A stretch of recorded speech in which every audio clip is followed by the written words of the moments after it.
Good evening, friends, and welcome again to this Christmas Eve service. It is so good to be gathered together here in this space with friends new and old. You, me, every beautiful child gathered here today, every infant born gives us hope for the possibility that the heaven we seek will finally emerge here in this world. I believe we do ourselves a disservice waiting for the promise of a heaven we can only find after we die in some metaphysical place beyond the clouds. Whether this is your belief or not, I certainly hope that all of those that are doing their best to live a good and decent life will have the opportunity to meet you there. But if this particular intangible is too hard for you to imagine, then the only place we can hope to bring this vision to life is in this world, in the here and now. And although some days that reality can feel a very long way off, our current reality is made up of nothing more than the collection of all the thoughts and beliefs and actions that have come before. And if we don't feel like this miraculous world we have had the unbelievable fortune to have emerged into feels like heaven, then that just means we still have some work to do. My Unitarian Universalist faith makes no promises. Rather, it demands faith combined with action. We look to the wisdom that has been passed down by prophets old and new to help guide us toward our hoped-for promised lands. Being here with you in this community always brings me joy. At least for these brief moments that we gather, all just seems to feel right with the world.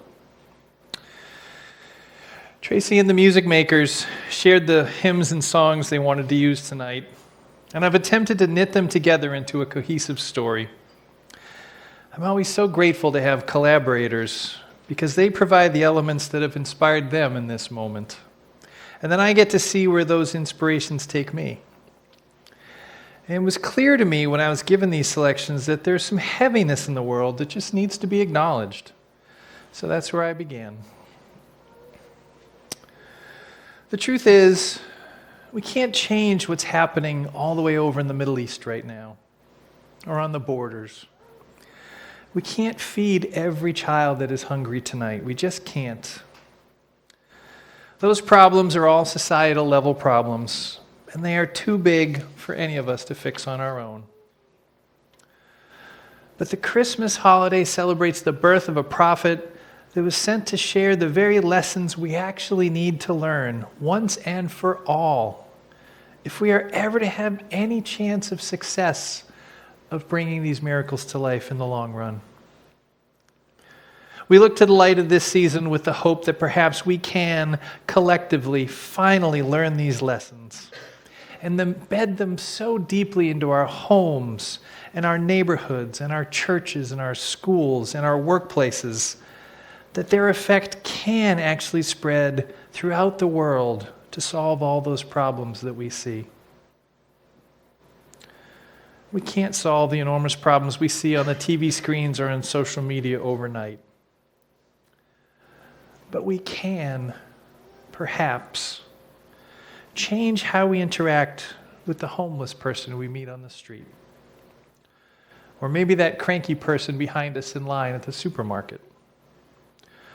Or maybe the person whose car is broken down by the side of the road who it would just seem easier to pass by. Or maybe even that person sitting next to us at church that we got into a tiff with a couple months ago. Our UU faith compels us to put love at the center of everything that we do, especially the hard things. People ask me all the time, is UU a real faith? What does it actually compel you to do? This faith compels us to learn from the wisdom that has been passed down from our ancestors. But not to just absorb it blindly, but to really examine it, to find what is true and meaningful and right, and then to try to live our lives aligned with the best guidance that wisdom might provide. Now, our UU theologians have come to realize that a good bit of that New Testament canon was actually added by the Roman Empire long after the prophet Jesus was gone, for the reasons that empires often craft stories the way that they do. And many of us have come to reject some of those parts of those stories. But, the parts where we were reminded to be like the innkeeper, to offer others shelter in life's storms, to feed the hungry, to tend the sick. Those lessons actually do seem to align with the teachings of the historic character, Jesus of Nazareth. And it is in the attempts that I see to live those parts of the lessons that give me hope in this holiday season, and quite frankly, always. My sincere hope, my realistic hope, is that this community will be inspired in the coming year to simply double down on what it is that you already do so well. This was the message of the prequel to this service that Eric picked up for me so masterfully on Sunday while I was quarantining to make extra sure that this community was kept safe during the holidays. Thank you, my friend. Keep taking care of each other, but even more so, those problems of the world, they're not out there. They're right here. There are folks that are lonely right here among us. I know that for a fact. Empty nesters who are experiencing a holiday without their children for the first time. Folks that have lost spouses and are spending their first or second Christmas alone and are still trying to adjust to that. Parents that are struggling to make ends meet. Get to know your neighbors in this community that you haven't yet met. Make sure each and every person in this community knows without question that they are loved and that they are a miracle. And most important, that they never have to be alone. You never have to be alone as long as you are here together in this community. A community that is held together by that much love and action becomes a beacon of light that folks can see when they wander in here, lost on a dark and lonely night. Prioritize caring for yourselves first. That's a thing we often forget. But then simply prioritize taking care of your neighbors. That is all the message that this baby Jesus who came into the world to give us a message, that is the only message he really brought. And it sounds so easy, but we get so distracted we think we just couldn't possibly.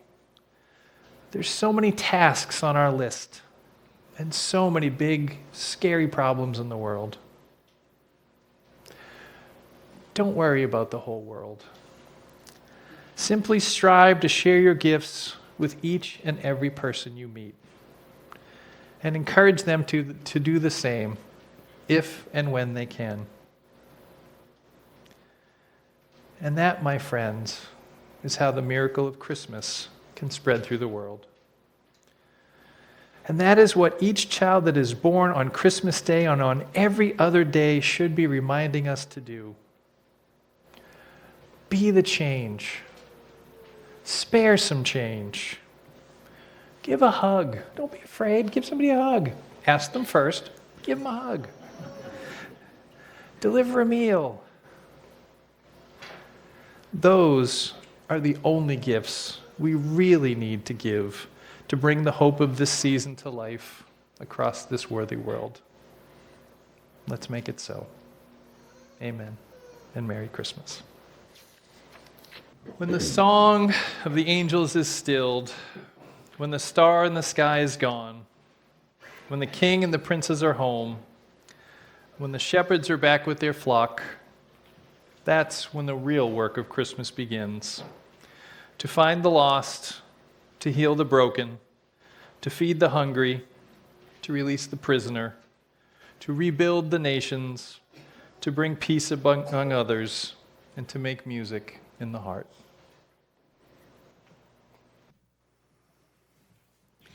As we send you off into the night, perhaps in eager anticipation for the joys to come tomorrow, we're going to end our time together with a quiet communal reflection, sung together and with light illuminated from a singular flame.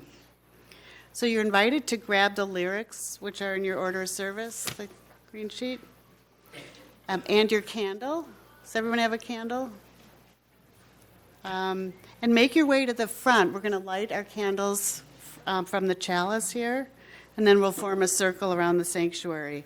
And once everyone's in place, Tracy will lead us in singing verses 1 to 3 of Silent Night. To all the kids gathered here today, especially, you have all been very, very good tonight. Well done. It's very important, especially tonight. You and every other person gathered here tonight deserve all the things that you've been hoping and dreaming about. May the time we have spent together here tonight remind us that each of us, that we are each miracles. Each of us has gifts to share, and each of us is worthy of receiving all the gifts that come our way. May we awaken tomorrow and all the rest of our days with our stockings overflowing with the hope and joy of Christmas in our hearts. Go in peace. Merry Christmas, everyone.